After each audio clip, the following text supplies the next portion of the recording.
السلام علیکم ورحمۃ اللہ وبرکاتہ۔ عقل والوں کے لیے زبردست مثال ہے۔ ہم تربوز خریدتے ہیں، مثلاً 5 کلو کا ایک دانہ۔ جب اسے کھاتے ہیں تو پہلے اس کا موٹا چھلکا اتارتے ہیں۔ 5 کلو میں سے کم از کم 1 کلو چھلکا نکلتا ہے، یعنی تقریباً 20%۔ کیا ہمیں افسوس ہوتا ہے؟ کیا ہم پریشان ہوتے ہیں؟ کیا ہم سوچتے ہیں کہ ہم تربوز کو چھلکے کے ساتھ کھا لیں؟ نہیں، بالکل نہیں۔ یہی حال مالٹے کا ہے۔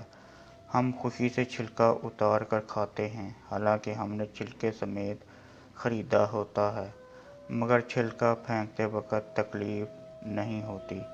ہم مرغی خریدتے ہیں، زندہ ثابت، مگر جب کھانے لگتے ہیں تو اس کے بال، کھال اور پیٹ کی علائش نکال کر پھینک دیتے ہیں۔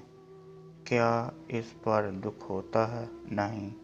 تو پھر 40,000 میں سے 1,000 دینے پر، 1,00,000 میں سے 2,500 دینے پر کیوں ہمیں بہت تکلیف ہوتی ہے، حالانکہ یہ صرف 2.5% بنتا ہے، یعنی 100 روپے میں سے صرف 2.5 روپے۔ یہ تربوز، کیلے، آم اور مالٹے کے چھلکے اور گٹلی سے کتنا کم ہے۔ اسے زکوٰۃ فرمایا گیا ہے۔ یہ پاکی ہے۔ مال بھی پاک، ایمان بھی پاک، دل اور جسم بھی پاک، اور معاشرہ بھی خوشحال۔ اتنی معمولی رقم، یعنی 40 روپے میں سے صرف 1 روپیہ، اور فائدے کتنے زیادہ، اجر کتنا زیادہ، برکت کتنی زیادہ۔